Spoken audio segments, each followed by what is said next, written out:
boys, welcome back to a brand new video, and today I'm actually recording this the day before the Hot Wheels expansion releases, so don't worry, we are going to have a video on that. Goosiest and I are planning something. It is going to be super fun, and I am very excited for that. However, unfortunately today is not going to be singing the praises about how good that expansion was, because we don't really know yet. I am sure it's going to be a lot of fun.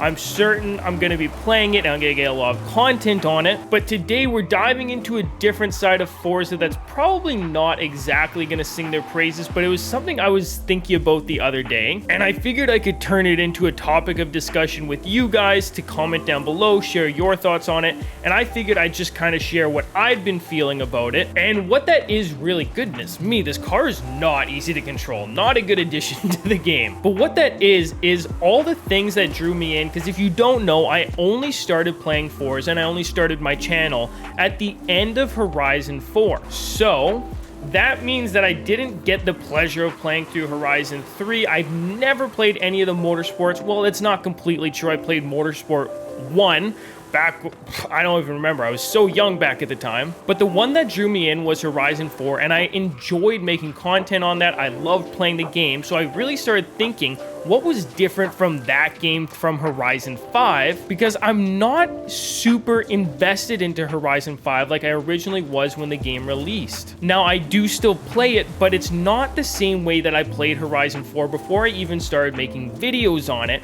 because I was infatuated with Horizon 4. I felt like there was always something to do, it being an open world car game. It was very easy to get cars, so I started thinking, what's so different about these games? Because you'd think a brand new game should have more things to do that you haven't done before than an old game, but I still feel more drawn to play Horizon 4 than I ever did Horizon 5. And I think the first thing initially, and this is not going to be added up to anything that Horizon 5 did or Horizon 4 did better, but Horizon 4 just happened to be the first game that I played. And let's be completely honest, if this was your first Forza, this looks like a lot of stuff to do. There's things all over the map. And when I originally got Horizon 4, this is the mindset I had. It looks like a lot of fun because there really is, every inch of the map has something you can do. But on Horizon 4, you unlocked more and more as you progressed. It was really fun doing it that way. But now that I've made it to Horizon 5, I kind of understand lots of these events I'll probably never play because they're not the style of racing I enjoy, such as the off-roading ones or these yellow rally type ones. They're just not my type of content. So although this ends up looking like a lot of stuff to do, in reality, if you've played any of the other Horizons, you start to realize it's a lot of the same things over and over, like with the stunt jumps, the speed zones, and even the drift zones. I feel like they underperformed in this game, majorly for the fact that so many of them are on dirt roads, and the ones that aren't on dirt roads are extremely long. They did a number of things, like they cut down how much score you can get on a drift zone back in like February of this year, so it just seems a little underwhelming compared to Horizon 4, where they kind of released the game and built on it, where in Horizon 5 they released the game and it seems like they're taking back a lot of what they originally released, a lot of what I originally found fascinating when the game came out. So the first thing I landed on that Horizon 4 did better than Horizon 5 was kind of just letting things figure themselves out. They didn't work their butts off to try and patch different things. And again, I know you guys don't like when I complain about the money-making methods. For some reason, it's the end of the world to you, so I'm not going to dive into that so much. But there's just a lot, like top speeds of cars, drift zone scores, even top speed zones. They've done a lot to bring the fun level down, and it doesn't really make sense. Instead of building up their game, it seems like they're kind of going the opposite direction. And Horizon 4 just never really did that, especially with the auction house, cars that were expensive, stayed expensive. So although they are adding content to the game, it seems like they're still taking away important stuff and not really explaining why either. We're not even going to get into the multiplayer side of things. I've covered this topic more than enough times on this channel, but the fact that that wasn't fixed on this game either really hurts it, because if you don't know, I got into Horizon 4 just before they launched it on Steam. So what we're gonna do actually is I'm just gonna try and get in a drag racing convoy, see if it works. If it does, we're gonna go ahead and try some racing. However, though, when they release it on Steam, they actually screwed up the lobby somehow so that they just kept lagging. Oh, you couldn't exactly play with your friends when you want to, and they never actually tried to end up fixing it.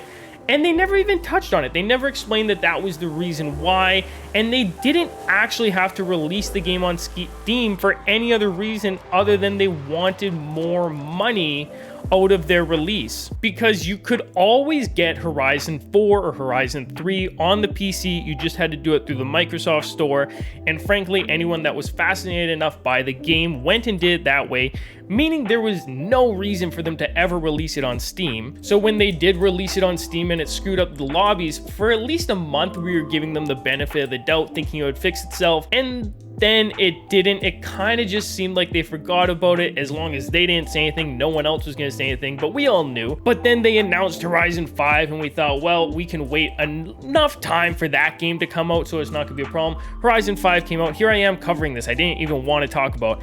Anyways, kind of sucked. That was a problem that wasn't always in Horizon 4, so that also made the game much more attractive, that you could hop on at any point with your friends or without friends and do races online without having to wait hours and hours for it to start or work properly. Perhaps some of you even remember the days where you could actually find a full convoy of the Juggernaut drag strip back on Horizon 4. And it was actually fun because probably everyone was using the 599 Evo, but like if they weren't, it was a super fun race because you never really knew who was going to win. And the other thing is there were so many cars in Horizon 4 that were glitched and broke the speed in the game for no reason that Forza just left alone. They saw that the community loved them more than they hated them, and they let us enjoy those, where I have a feeling if we ever find a car that breaks the speed record in Horizon 5, we have to almost not say anything about it, because if we do, Forza's probably gonna just remove that from the game, and it really bugs me that they're breaking down their game so much. I don't know what your guys' opinion is on that, but I just kind of think they're going in the wrong direction with Horizon 5. Anyways, at the end of the day, all I was trying to say, if there was one thing that Forza could change that would make this game as enjoyable, if not more enjoyable, than Horizon 4 ever was, it would be to stop taking stuff out of the game. Bugs are a part of the game. If it's a kind of bug that's going to make the game unplayable, like the lobbies, then yes, by all means, fix that, make it better. But anything speed related or getting super wheel spins, or even with the races, just leave them alone. I know that they patched the Goliath race in Horizon 4. That's a little bit different, I suppose, because people didn't even have to play the game to do that glitch. But everything else, like the speed glitches with the Evo, they left it all, and they're just not doing that in Horizon 5, and it feels like they're trying to make the game less fun for us. So if they could just let the game be, it would be such a good game, and in fact, I think it would have one of the highest player bases of all the games out right now. Anyways, that is my 2 thoughts on it. If you made it all the way through to the end of the video, let me know with a comment down below. As always, we'll see you in the next one. I'm out. Peace!